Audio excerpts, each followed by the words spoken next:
The Raven by Edgar Allan Poe. Once upon a midnight dreary, while I pondered, weak and weary, over many a quaint and curious volume of forgotten lore, while I nodded, nearly napping, suddenly there came a tapping, as of someone gently rapping at my chamber door. "'Tis some visitor," I muttered, tapping at my chamber door, only this and nothing more. Ah, distinctly I remember, it was in the bleak December, and each separate dying ember wrought its ghost upon the floor. Eagerly I wished the morrow, vainly I had sought to borrow from my books surcease of sorrow, sorrow for the lost Lenore, for the rare and radiant maiden whom the angels name Lenore, nameless here for evermore.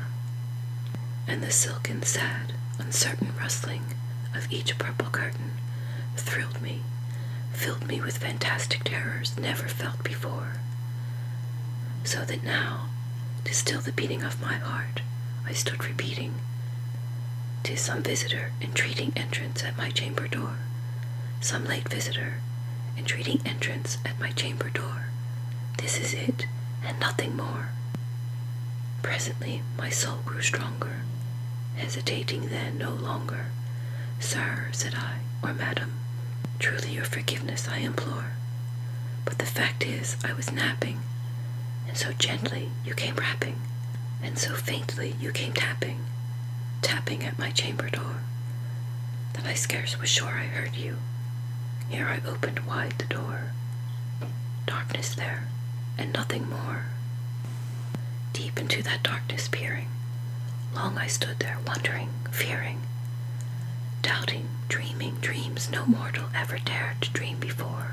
But the silence was unbroken, and the stillness gave no token, and the only word there spoken was the whispered word, "Lenore." This I whispered, and an echo murmured back the word, "Lenore." Merely this, and nothing more. Back into the chamber turning, all my soul within me burning, soon again I heard a tapping, somewhat louder than before. "Surely," said I, "surely that is something at my window lattice. Let me see then what thereat is, and this mystery explore. Let my heart be still a moment, and this mystery explore. 'Tis the wind, and nothing more." Open here I flung the shutter, when, with many a flirt and flutter, in there stepped a stately raven of the saintly days of yore.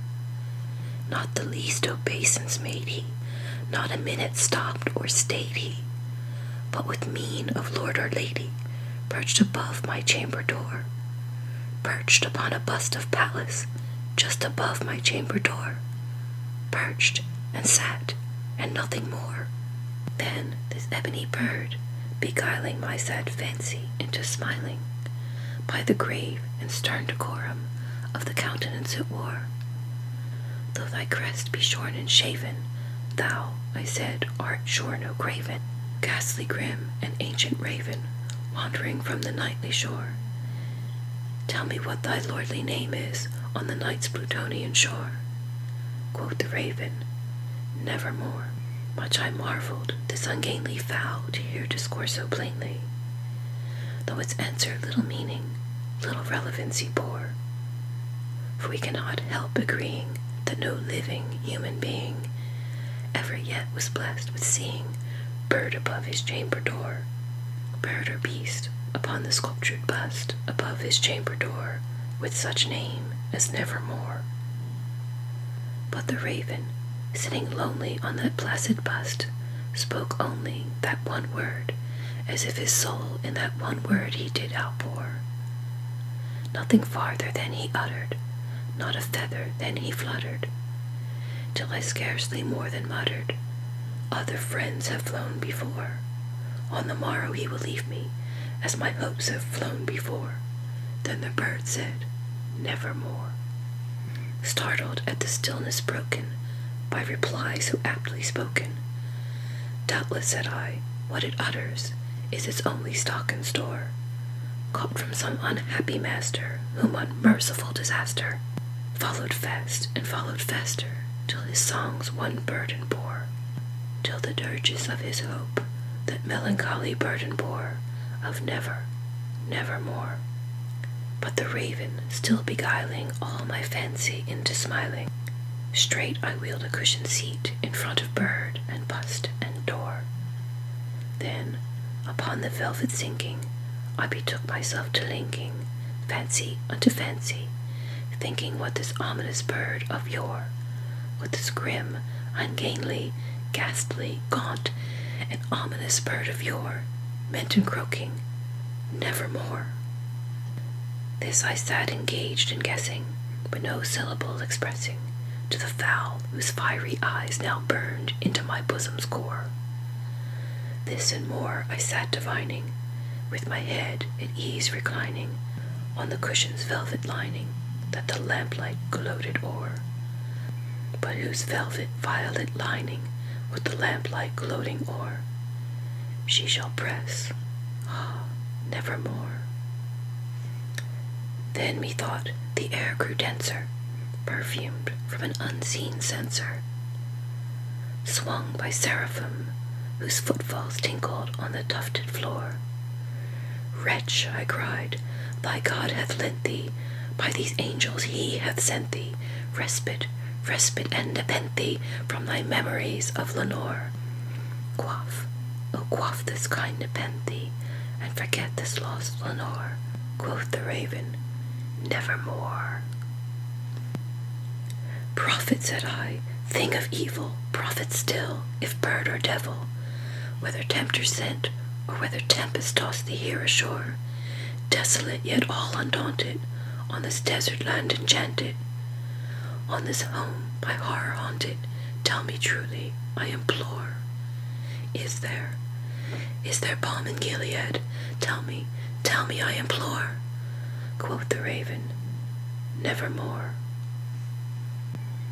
Prophet, said I, thing of evil, prophet still, if bird or devil, by thy heaven that bends above us, by that God we both adore, tell the soul with sorrow laden, if within the distant Aidenn it shall clasp a sainted maiden, whom the angels named Lenore.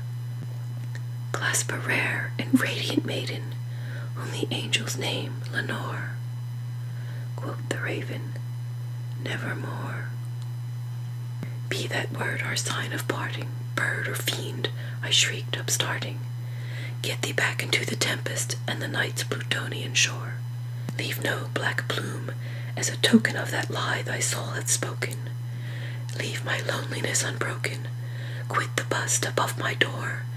Take thy beak from out my heart, and take thy form from off my door. Quoth the raven, nevermore.